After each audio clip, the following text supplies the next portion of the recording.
Hello, YouTube. William's got the whiteboard out again. So I want to expose you guys to my artistic abilities as far as drawing. So anyway, I have harped on batoning and harped on it so much that I really haven't said or done a video on what I think, in my experience, is the best knife design for batoning. Now, there's an exception to every rule, okay? So just take what I have to say to heart and think about it, see what your experience is, and go from there. Now, is every knife designed foolproof that you can go out there and just, it's indestructible? No, it's not. I think anytime you start beating on a knife, there's so many variables in that, like the vibrations, the harmonics, the skill level, choosing material, whether you're tired or not. If you accidentally lay the knife on the side and you hit it from the side, you know, side pressure is going to break a knife in a heartbeat. So there's a lot of things that goes into batoning that a lot of people don't talk about, okay? The longevity of that knife. But if you're in a position or a situation that you want to baton a knife, then I'm going to give you what my experience is as far as what the best design is for that. And you guys can take it from there, okay? All right, so let's talk about the Tang.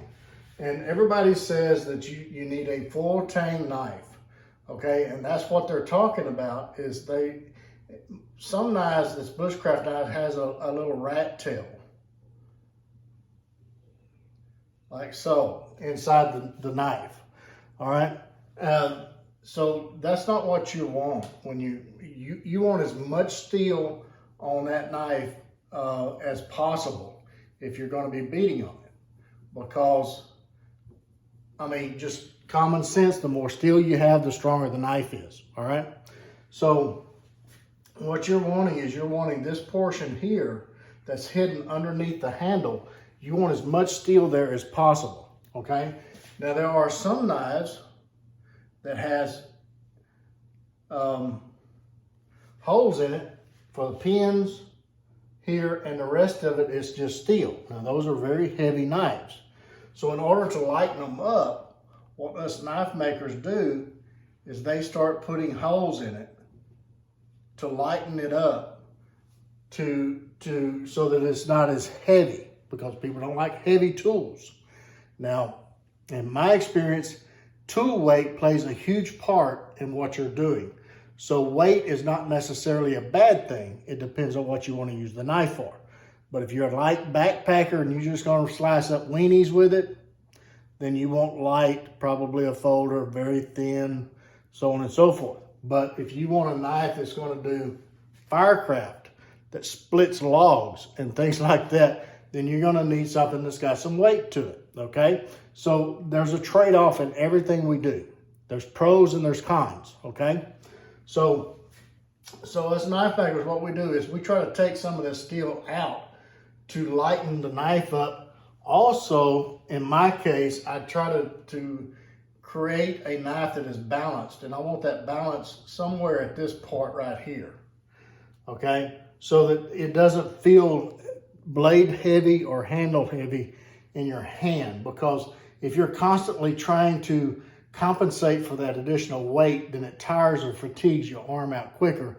And if you're fatigued, then you're more susceptible to accidents, and we want to stay away from accidents, okay?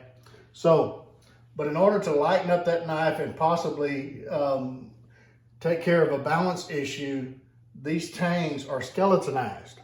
So right in this area here, in some cases, there's not much steel there, okay? So this right here is a weak point, all right?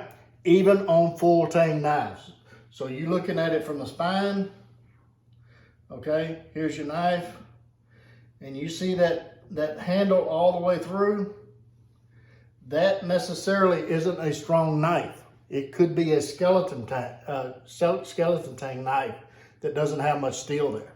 Matter of fact, in some cases, the rat tail knife may be stronger because it has more steel. So you have to be very cautious of what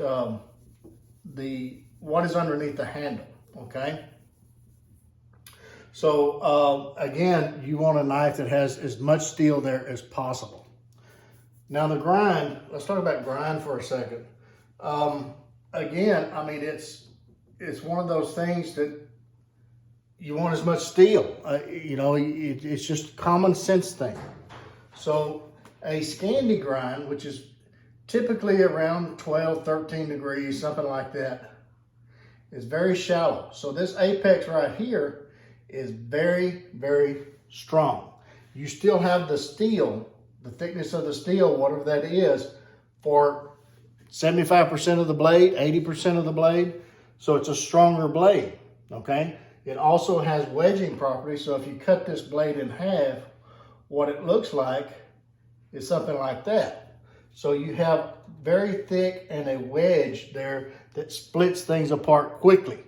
Instead of having to drive it down so far to get the material starting to split, then it splits quicker, okay? So you don't have to hit it as many times, all right? So a Scandi blade is a better blade for that. Now, a lot of people would take this and they go with a Scandi Vex, which is basically just doing a convex grind here, whether it's be through stropping or with sandpaper on a soft surface or whatever it is to create that Scandi Vex, which is also a very robust grind, because a convex is what your axe has. So that is a very strong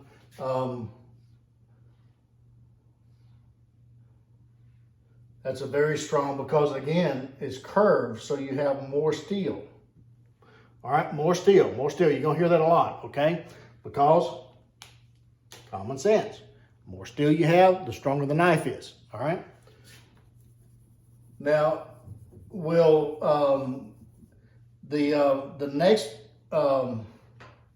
option on grind is a saber, okay? And a saber will come up higher on the blade, and you have a secondary bevel here that you sharpen. You don't sharpen this part. You sharpen this part on the very edge, all right? Now this is something like this. If you cut the knife in half, so you have the bevel that you sharpen here, and you have a secondary bevel here for your saber, all right? So that is second as far as, or third as far as a strong knife. Again, you're taking part of the steel away. Remember, the Scandi was right in here. So you've taken this part of the steel away that the Scandi still has, all right? So a saber is probably a medium. I mean, you could probably get away with real small stuff, straight grained, you know, no knots, that type of thing. Be careful, taps, not with a club, that type of thing on a saber. But again, we're going to deal with harmonics here in a minute. So, but as far as grinds go, that is probably the second or third after Scandis and convexes. And you could convex this saber as well and get a more robust edge, okay? And folks, you know, me sitting here telling you what knife to buy is not the ideal thing for you. What you need to do is you need to get different grinds and get out in the woods and play with them and figure out what works for you. Now, just because I say it's a saber doesn't mean all sabers are equal. It doesn't mean that all Scandis are equal. It doesn't mean that we're full flats, what we're going to next, is all equal. All right, because you still have to worry about this apex right here, whether it's going to slice or be strong, okay? More steel. The more steel you have here, the more stronger, or the more stronger, is that a word? We can make that a word. The stronger that knife is going to be. The less steel that you have here, the better that knife is going to slice because there's nothing pinching that blade, okay? So a Scandi is not going to slice as well as a full flat, okay? And that's what we're talking about now. So a full flat has a grind, and pretty much this is what the grind is. And you have a secondary blade there, or grind there, okay? So you have this edge here that you sharpen, but the grind goes all the way up to this spine here, okay? So that is the weakest grind as far as batoning or heavy use, okay? So if you see a knife that has a full flat, then that is a very weak blade. Now, one that's even weaker than that is a hollow, which is like so. And that hollow has even less steel than the full flat because it has a concave grind, okay? So a hollow is strictly, I would not use a hollow grind. And people will say, I've been using a hollow grind for woodscraft for all my life, okay? And that's great, that's all well and good. All right, I'm telling you, I'm explaining my experience and what physics say, okay? The less steel you have, the weaker that blade is, all right? Just pure physics, all right? So in order, and we're talking about batoning. So in order of strength, a Scandi is number one. A Scandi Vex, which is just this portion right here that is stropped or sharpened as a convex, I would say that would probably the same as the Scandi, pretty close. I mean, it's just, we're talking micro measurements here as far as differences, okay?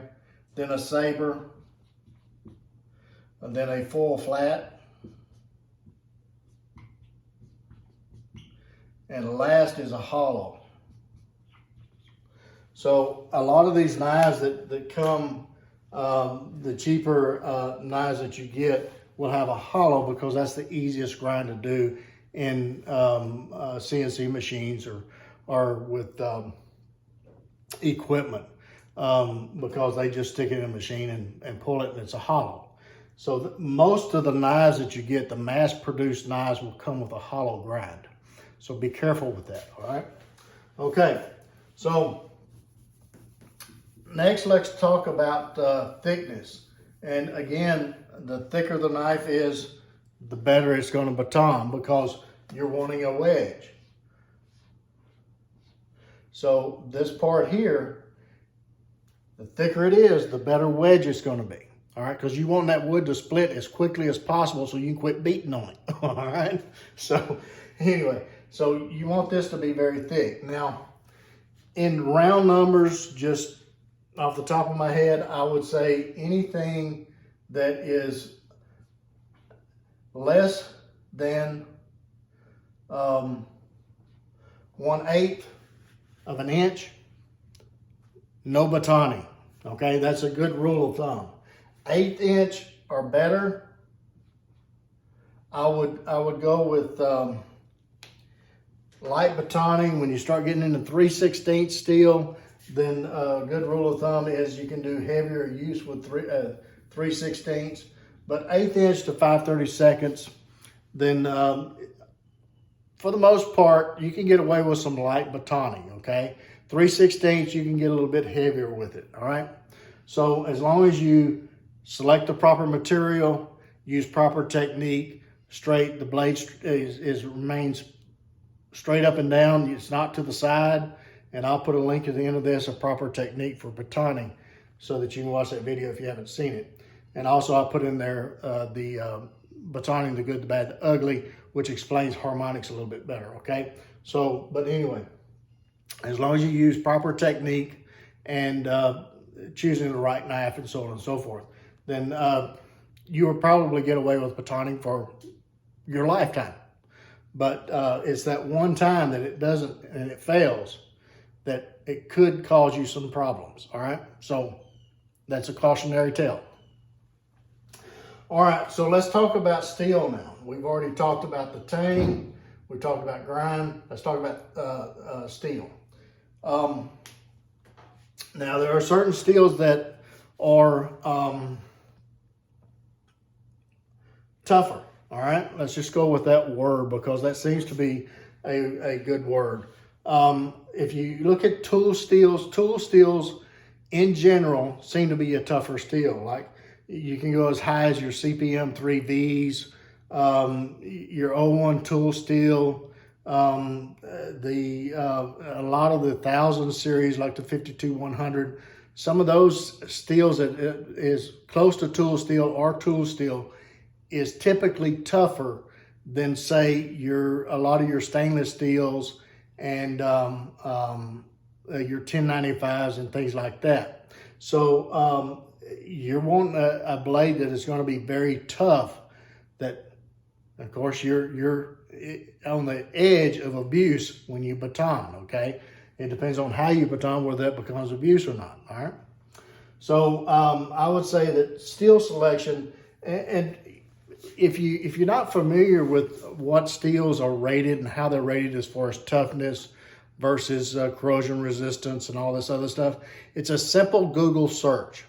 Just if you want to see there is videos up on top of videos of charts and everything of where different steels sit as far as toughness, edge retention, corrosion resistance, and all this other stuff. And you can pick which steel fits your needs best. Just do a Google search and you'll see charts come up. All right, do a little research. All right.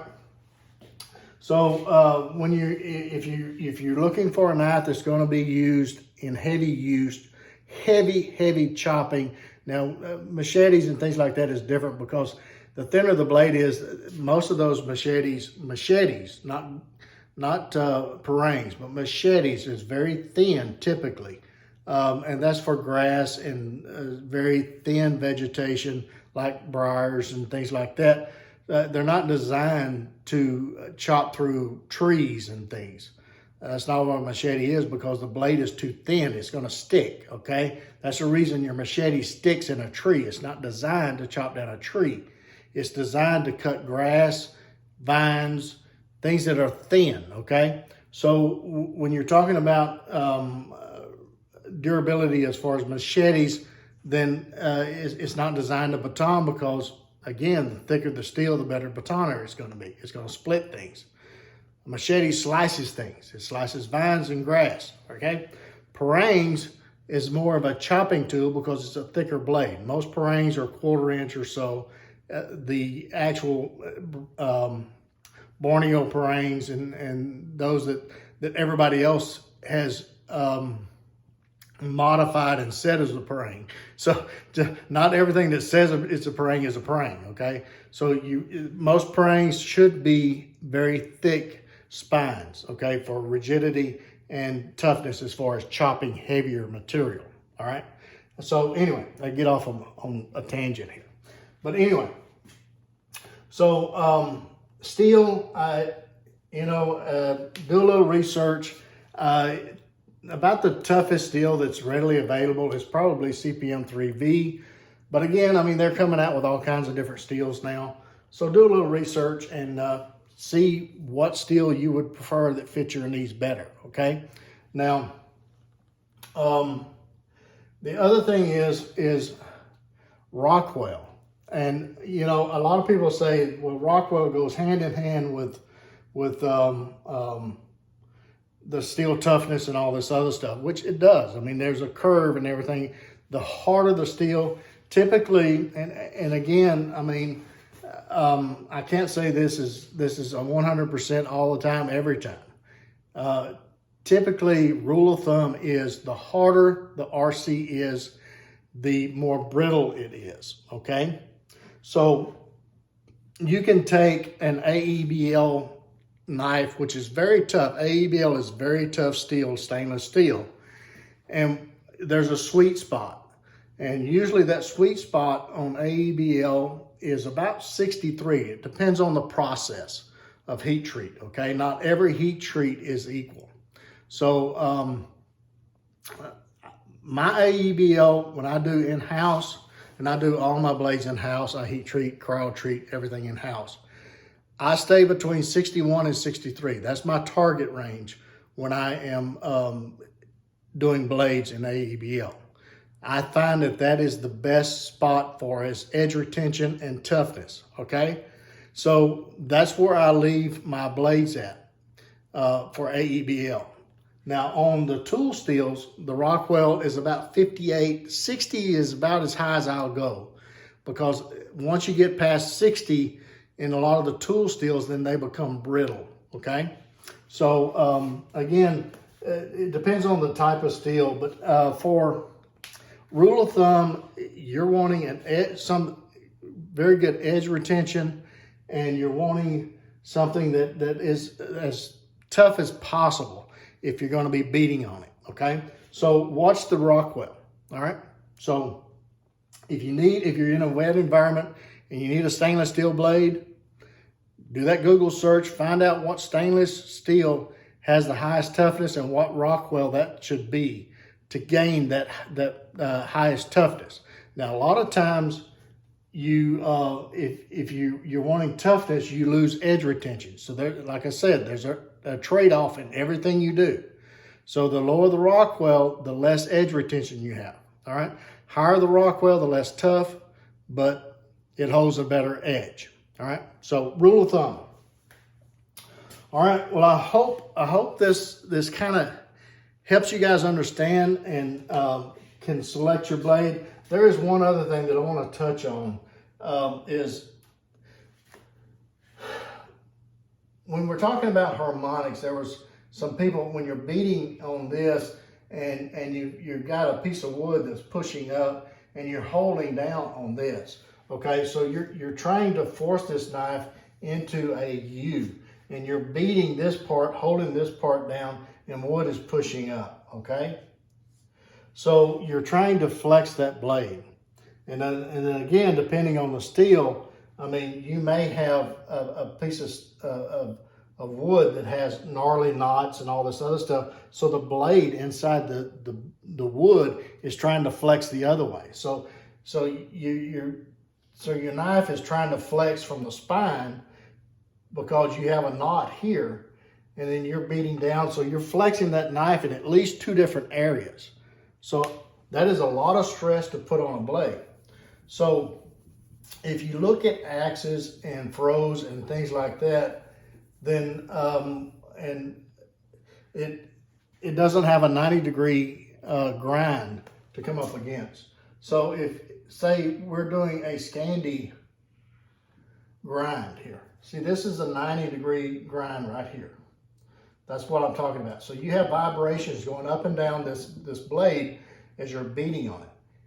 It's going to find a weak spot right there at that 90 degree, because that's the thinnest part of that steel. Okay, that's where it's sharpened at. That's a fine hair splitting edge right there. That's the weakest part. So what happens is, over time, then a fissure will form right here. And as you continually beat on it, it may take an hour, it may take a week, it may take 10 years.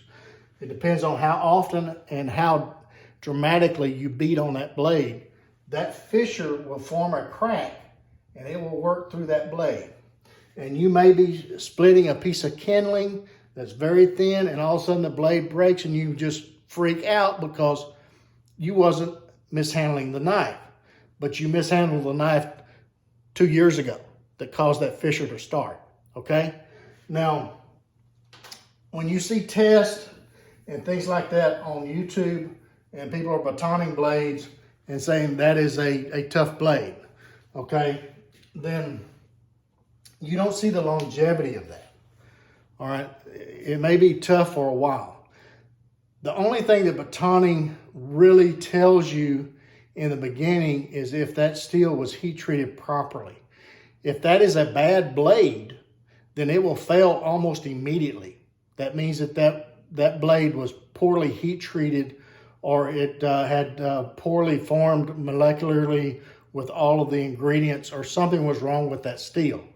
But if it fails over time, then that means you abused that knife. That knife was not designed for what you put it through, okay?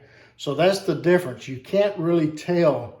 And folks, with today's technology and everything, 99.9% of all blades is going to baton, okay?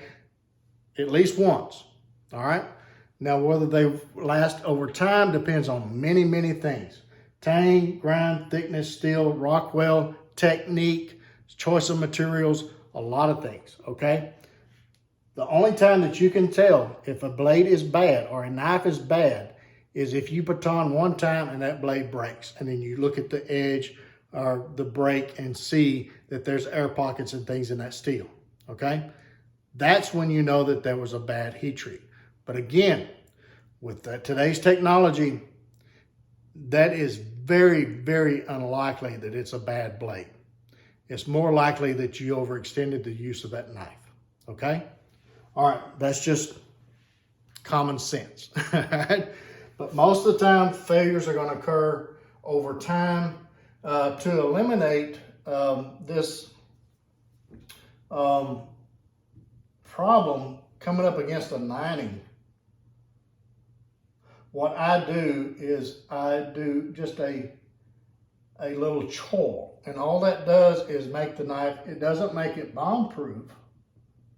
See that little choll? So this is your cutting edge. So the vibrations do not, it's a little thicker part.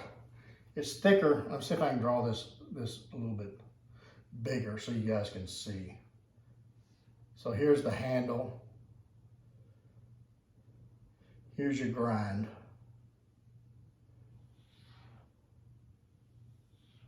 Okay. So right here,